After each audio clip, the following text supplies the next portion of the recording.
Welcome to Astrid's Tales. Let's dive into our next story. I used to believe that the night you get engaged is supposed to be one of the happiest moments of your life. It's a milestone sold to us in films and novels. A crescendo of romance culminating in a sparkling ring and a promise of forever. It's meant to be a moment of pure, unadulterated joy. Now I know it can also be the night you finally wake up. It can be the moment the stage lights flicker, the set collapses, and you see the truth in the stark, unforgiving glare. The party was, by all accounts, perfect. It was a scene meticulously crafted from the pages of a lifestyle magazine, a testament to my mother's impeccable taste and my fiancé's seemingly bottomless budget. Our garden, usually a pleasant but unremarkable stretch of green, had been transformed into an ethereal wonderland. Hundreds of fairy lights were strung through the branches of the old oak tree, their soft glow twinkling like a captured constellation. They cast a warm, flattering light on the faces of our friends and family, who mingled on the freshly manicured lawn. Champagne flutes caught the light, their effervescent contents mirroring the shimmering excitement in the air. My mother, a woman who rarely betrayed emotion, was dabbing at the corners of her eyes with a silk handkerchief, her face a portrait of maternal pride. My father stood beside her, his arm wrapped around her shoulders, looking at me with a quiet, profound happiness that made my heart swell. Across the lawn, a group of Daniel's friends were gathered near the makeshift bar, their laughter a little too loud, their tailored suits a little too sharp. They were a boisterous, confident pack, men who moved through the world as if they owned it. And tonight, in a way, they did. Daniel, my Daniel, was the center of it all. He moved through the crowd with an easy grace, a hand on someone's shoulder here, a shared laugh there. He was magnetic, his charm an invisible force that drew people in.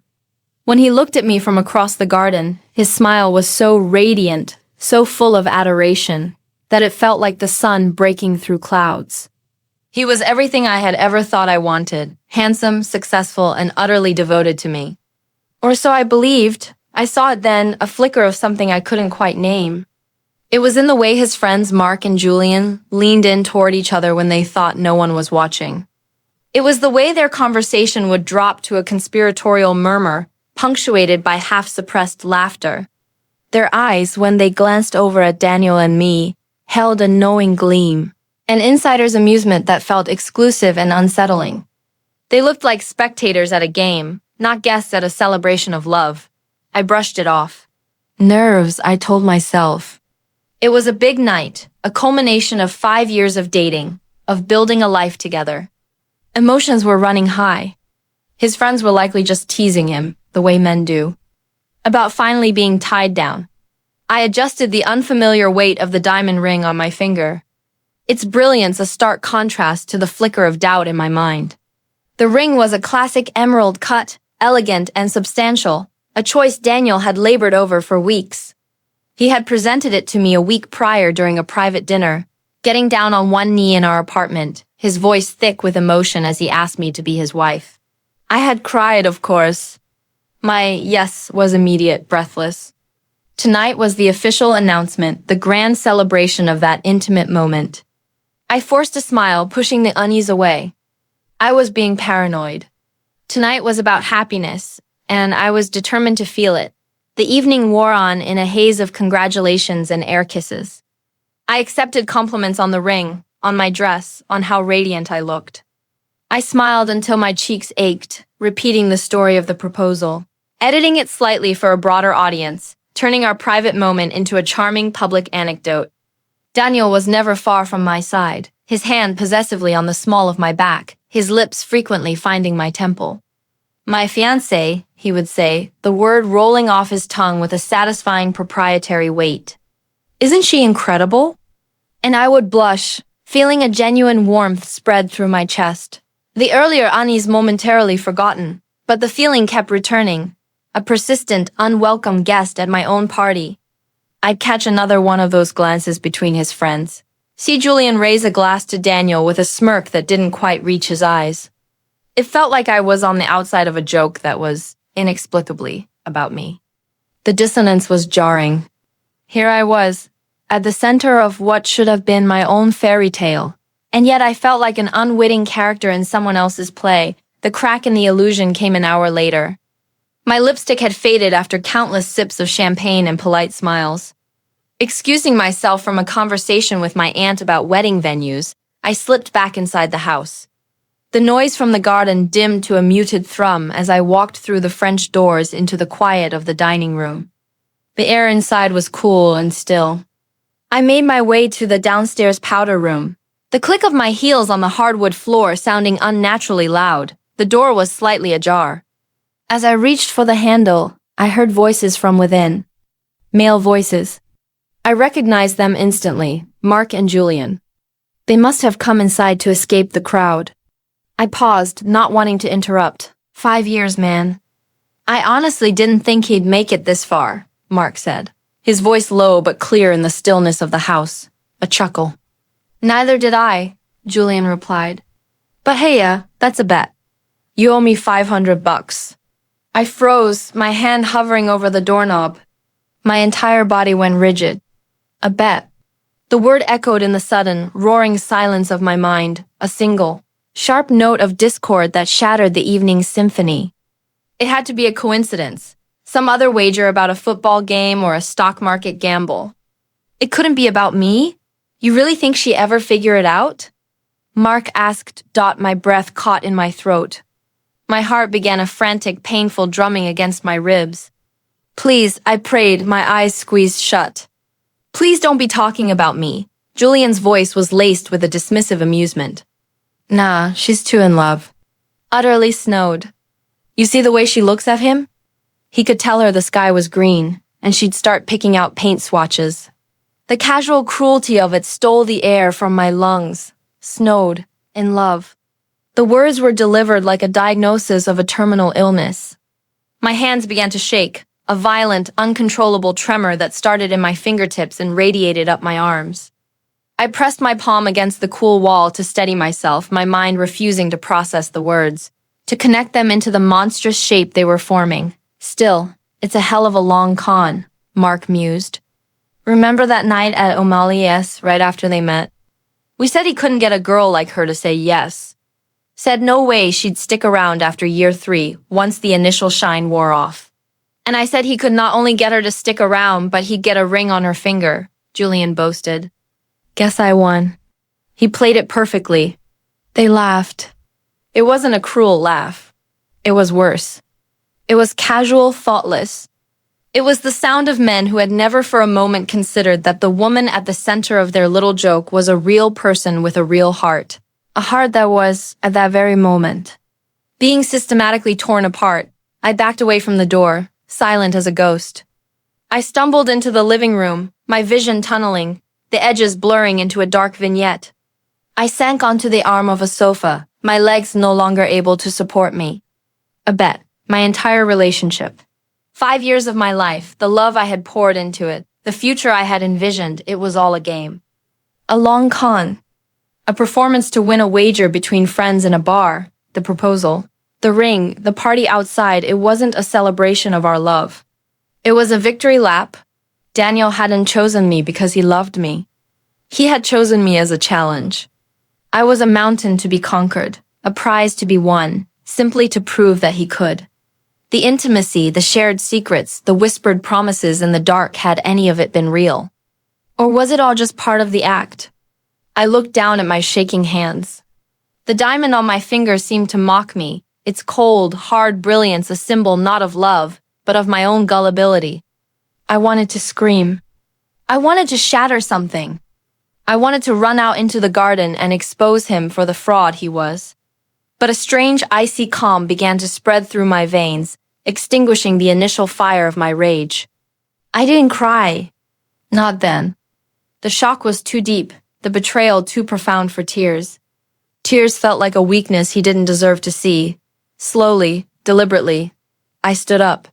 I walked to the ornate mirror above the fireplace and looked at my reflection. My face was pale, my eyes wide with a dawning horror. But beneath the shock, a different expression was beginning to form. It was a look of cold, hard resolve. He had turned 5 years of my life into a performance. He had made me the unsuspecting lead in his pathetic drama. Very well. If my life was a performance, I would give him a final act he would never, ever forget. Taking a deep, shuddering breath, I smoothed down my dress.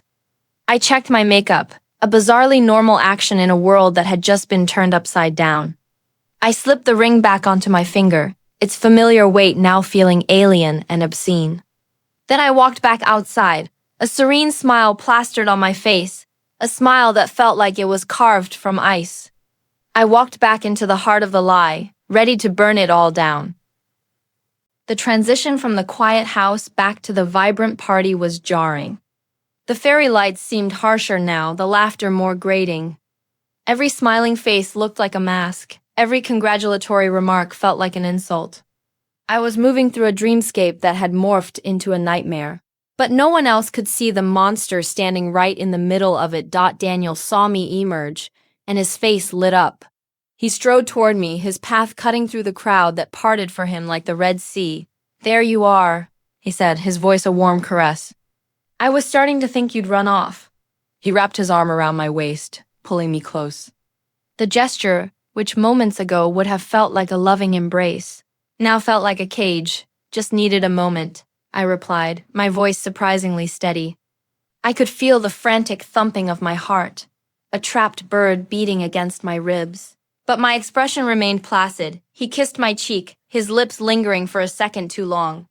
"My future wife," he murmured, his breath warm against my skin. Every word tasted like poison. My future. The phrase was a mockery, a twisted reminder of the life he had dangled in front of me like a prize. I spent the next hour in a state of hypervigilance, an actress playing the role of a lifetime. I was the happy fiancée, the blushing bride-to-be. I laughed at jokes I didn't hear, nodded along to conversations my mind couldn't process. My focus was entirely on him, on Daniel. I watched him move through the crowd confident, relaxed, adored. He was the conquering hero, basking in the glow of his victory. I saw him clap Julian on the back, a quick, meaningful gesture that I now understood completely. The exchange of funds, no doubt. The settling of the debt. My worth, quantified and exchanged over a handshake. My mind raced, replaying the last 5 years in a sickening high-speed montage.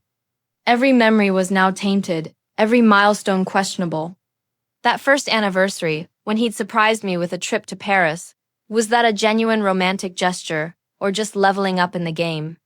The time he nursed me through a terrible flu, bringing me soup and reading to me for hours, was that compassion, or just the necessary maintenance of his investment? He had been so convincing, so perfect. The perfect boyfriend, the perfect fiancé. A psychopathically perfect performer.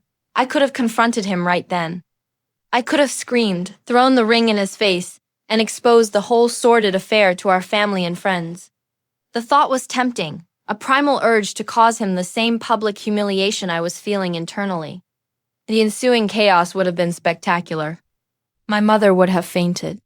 His parents, who adored me, would have been mortified. It would have been a scene of raw, satisfying destruction. But as I watched him, so comfortable in his deceit, so certain of his power over me, something steadier and far more dangerous took hold.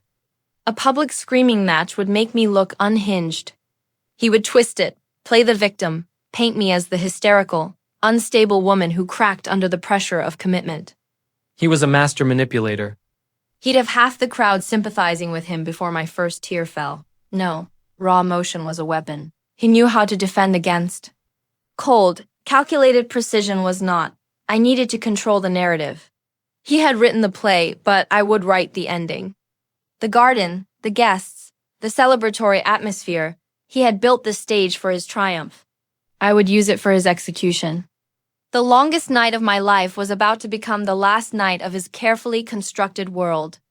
I just had to wait for my cue as midnight approached. The party reached its festive peak. The champagne had been flowing for hours, and the mood was buoyant and celebratory. Someone, one of my cousins, I think, began tapping a spoon against a glass. The clear, ringing sound cut through the chatter, and soon others joined in. A rhythmic clinking filled the air. "Speech! Speech!" A few people chanted, the call quickly taken up by the rest of the guests. All eyes turned to us. Daniel squeezed my hand, his palm warm and dry against my own, which was slick with a cold sweat. He leaned in, his voice a conspiratorial whisper against my ear. Go on, say something, darling. Thank everyone. They're all here for you. For me.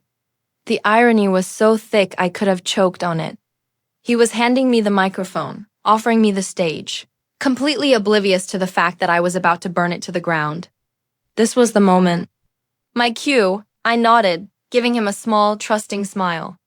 I let him lead me to the small raised platform where the DJ had set up his equipment. Someone handed me a wireless microphone. It felt heavy and cold in my trembling hand. I took a deep breath, the air tasting of champagne and blooming night jasmine, and faced the crowd of expectant faces. The garden fell quiet. Every eye was on me. In the front row, I could see my mother, her face glowing with pride. Beside her, Daniel watched me, his expression one of pure, unadulterated adoration. The look that had once made me feel like the most loved woman in the world now filled me with a chilling clarity. I just want to thank everyone for being here tonight, I began, my voice miraculously even. I paused, letting the simple, conventional opening settle over the audience. A few people smiled and nodded. This was what they expected. Thank you for coming to celebrate what you think is the beginning of something beautiful. I continued, my gaze sweeping across the sea of faces, lingering for a fraction of a second on Mark and Julian. They were standing near the back, arms crossed, looking smug. I saw Julian give Mark a subtle wink. They were enjoying the show. This evening has been incredibly educational, I said, choosing the word with deliberate care. I also want to thank the people who taught me something very important tonight. A few brows furrowed in the crowd. This was not the standard, gushing speech of a newly engaged woman. Daniel's smile tightened slightly at the edges. He shifted his weight, a flicker of unease crossing his features. Beside him, I saw his friends stiffen, their casual posture evaporating. They were starting to wonder if the actress had gone off script. With my free hand, I slowly, deliberately slid the diamond ring off my finger.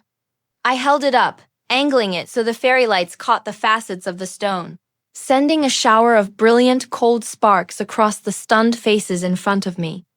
The crowd collectively held its breath. I learned that love shouldn't be a game, I said, my voice dropping yet carrying with perfect clarity in the silent garden.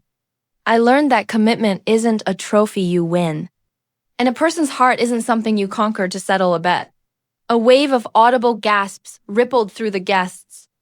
My mother's hand flew to her mouth, her eyes wide with confusion and horror. Daniel's face had gone from tan to a pasty, sickly white. He looked as if he'd been physically struck.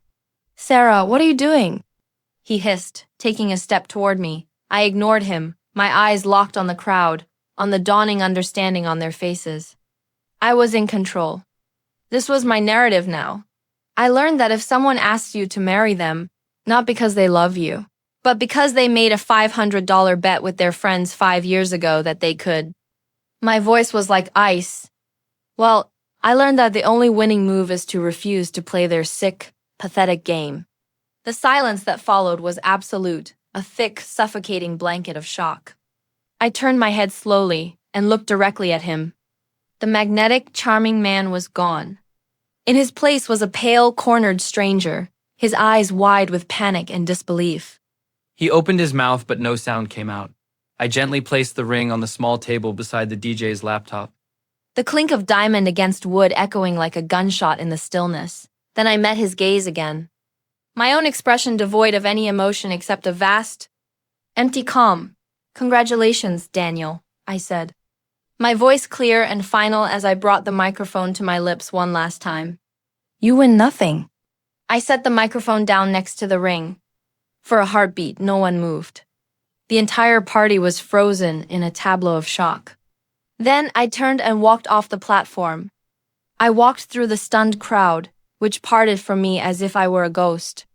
I didn't look at my mother's stricken face or my father's dawning fury. I didn't look at the horrified expressions of his parents. I didn't look back at Daniel, who remained on the platform, a statue of his own making, a monument to his own spectacular ruin. I walked through the French doors, into the house, out the front door, and didn't stop until the sounds of my former life had faded into the quiet hum of the suburban night. I had left everything behind, but for the first time in 5 years, I was walking towards something real. The immediate aftermath was a blur of motion and disembodied voices. I didn't go home to the apartment I shared with Daniel. I couldn't. The thought of being in that space, a space now revealed as the primary set for his long-running production, was unbearable. Instead, I drove to my sister's house, my hands shaking so violently on the steering wheel that I was surprised I could keep the car on the road. I arrived on her doorstep just after 1 a.m., a refugee from my own life. By morning, the story was everywhere. My phone, which I had silenced, lit up with a relentless barrage of notifications. Hundreds of texts, dozens of missed calls. My sister Clara acted as my gatekeeper, fielding calls from our frantic mother and relaying curated, third-hand information. Apparently, the party had imploded the moment I left. My father, a man of few words and immense temper, had confronted Daniel. His friends, Mark and Julian, had tried to intervene to defend him, which only served to confirm the entire sordid tale. In their ham-fisted attempts at damage control, they told the story of the bet themselves, trying to frame it as a harmless joke that I had blown out of proportion. Every version they told, however, only made Daniel look worse. The story spread through the guests like a virus, mutating with each telling. But the core truth remained: the golden couple was a sham. The perfect engagement a lie. The digital world was even less forgiving. Guests had live-tweeted the speech. Snippets of video, shaky and poorly lit, had already appeared on social media. My final words, "You win nothing," had become a hashtag. I was a trending topic in our small city, a human drama served up for public consumption. In the days that followed, I existed in a numb cocoon at Clara's house. The logistical dismantling of a shared future began. The wedding planner called, her voice a mixture of professional sympathy and barely concealed excitement at being at the center of such a scandal. The caterers, the florist, the venue, all were canceled. Deposits were refunded, some more graciously than others. The future Daniel had so arrogantly bragged about had vanished overnight. His attempts to contact me were relentless. At first, it was a flood of texts. "Sarah, please. You have to let me explain. It wasn't like that. You misunderstood. I love you." That was real. The bet was a stupid joke from years ago. It meant nothing. I read them with a detached, clinical interest. Each denial, each plea was another brushstroke on the portrait of a narcissist incapable of genuine remorse. He wasn't sorry for what he did. He was sorry he got caught. When the texts went unanswered, the calls began. Then came the emails, long, rambling manifestos of self-pity and blame.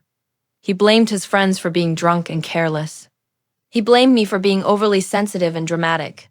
He never once blamed himself. I blocked his number. I blocked his email. I blocked him on every social media platform. I erected a digital wall around myself, a fortress he could not breach. His pleas then turned to begging our mutual friends to intervene, to plead his case. But his social currency had plummeted. The story had painted him as a sociopathic manipulator, and few were willing to publicly align with him. Weeks later, a fragile sense of normalcy began to return. I found a new apartment, a small sunlit space that was entirely my own. I filled it with new furniture, new art, new life. I threw myself into my work as a landscape architect, finding solace in creating order and beauty from chaos. The physical act of designing, of drawing lines and planning growth, was therapeutic. It was a reminder that I could still build things. Even if my personal life had been leveled, one crisp autumn afternoon, I was leaving a coffee shop when I ran into Mark, one of the two friends from the bathroom. He saw me and visibly flinched, looking like a man cornered. He made a move to cross the street but then seemed to think better of it, squaring his shoulders and approaching me with a look of belligerent self-righteousness. "Sarah," he said, his tone accusatory, "we need to talk." I stopped, my hand tightening on my latte. "I don't think we have anything to talk about, Mark. Look, what you did back there. You really embarrassed him," he said, as if I were the one who had committed the transgression. "You turned a private matter into a public circus. You ruined his reputation." I stared at him for a long moment, a slow, incredulous smile spreading across my face. It was the first genuine smile I had felt in weeks. The sheer, unmitigated audacity of his statement was almost comical. He was a co-author of my humiliation, and he had the nerve to lecture me on decorum. "No, Mark," I replied, my voice calm and steady, devoid of the anger he so clearly expected. "He embarrassed himself for 5 years in private."